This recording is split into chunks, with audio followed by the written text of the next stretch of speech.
भारत की कहानी ये सिर्फ कुछ 100 साल पुरानी नहीं है, बल्कि हजारों साल पुरानी है। ये एक ऐसी गाथा है जिसमें खोए हुए शहर और विशाल साम्राज्य दफन हैं। तो चलिए आज इसी 5000 साल के रोमांचक सफर की पड़ताल करते हैं। तो सबसे बड़ा सवाल यही है कि आखिर हजारों साल पुरानी इस कहानी को जोड़ा कैसे जाता है। ये ना बिल्कुल एक जासूसी के काम जैसा है, जहां सुरागों को ढूंढ ढूंढ कर एक पूरी तस्वीर बनानी पड़ती है। और हमारी इस खोज में ये दस्तावेज ही हमारा नक्शा है। ये हमें बताएगा कि इतिहास लिखा कैसे जाता है और फिर हमें हड़प्पा, वैदिक और मौर्यकाल के दिलचस्प रास्तों पर ले जाएगा।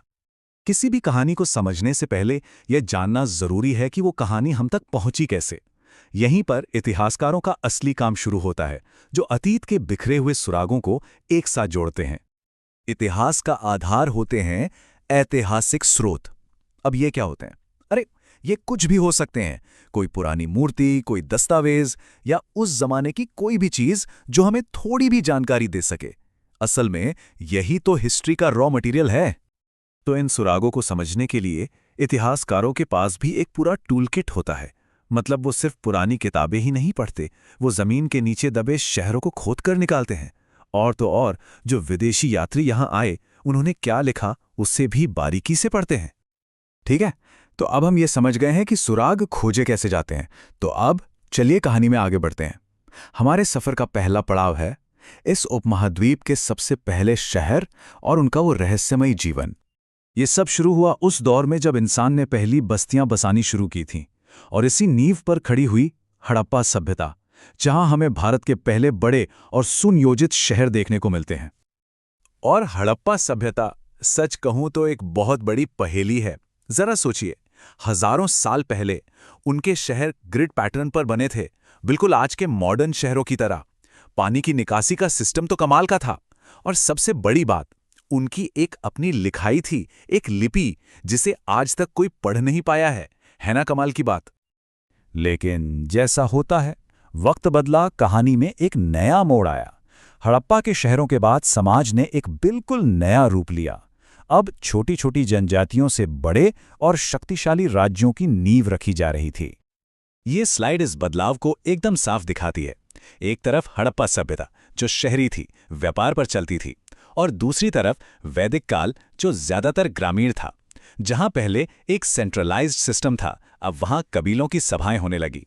और हां, लिखने की जगह अब ज्ञान मौखिक रूप से एक पीढ़ी से दूसरी पीढ़ी तक पहुंचाया जा रहा था। और फिर इसी ग्रामीण समाज से धीरे धीरे पॉलिटिकल पावर बढ़ने लगी, और इसने हमें पहुंचाया महाजनपद के दौर में। ये वो दौर था जब 16 बड़े और शक्तिशाली राज्य हुआ करते थे। तो देखिए ये पूरा विकास कैसे हुआ। पहले वैदिक काल का देहाती जीवन, फिर लोग खेतीबाड़ी करके एक जगह बसने लगे, और फिर धीरे धीरे यही बस्तियां सत्ता का केंद्र बन गईं, जिससे बने 16 महाजनपद। मतलब समाज लगातार और ज्यादा कॉम्प्लेक्स होता जा रहा था। अब यहां बात बहुत दिलचस्प हो जाती है। इन 16 राज्यों में आपस में जबरदस्त कंपटीशन था, और यही कंपटीशन हमें हमारी कहानी के क्लाइमैक्स तक ले जाता है, जो था पावर का पहला बड़ा एकीकरण। और ये क्लाइमैक्स था मौर्यकाल। ये सदियों के डेवलपमेंट का नतीजा था, जिसने पहली बार भारतीय उपमहाद्वीप के इतने बड़े हिस्से को एक ही झंडे के नीचे ला खड़ा किया।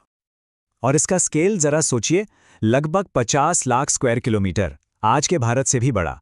इसने उस वक्त तक के सारे राज्यों और साम्राज्यों को बहुत पीछे छोड़ दिया था। तो देखिए, बस कुछ ही मिनटों में हमने कितना लंबा सफर तय कर लिया। सभ्यता के पहले सुरागों से शुरू करके बस्तियां, फिर राज्य, और आखिर में एक विशाल पूरे उपमहाद्वीप पर फैले साम्राज्य तक हम पहुंच गए। ये भारत का पहला महान साम्राज्य था, लेकिन हाँ, ये आखिरी नहीं था।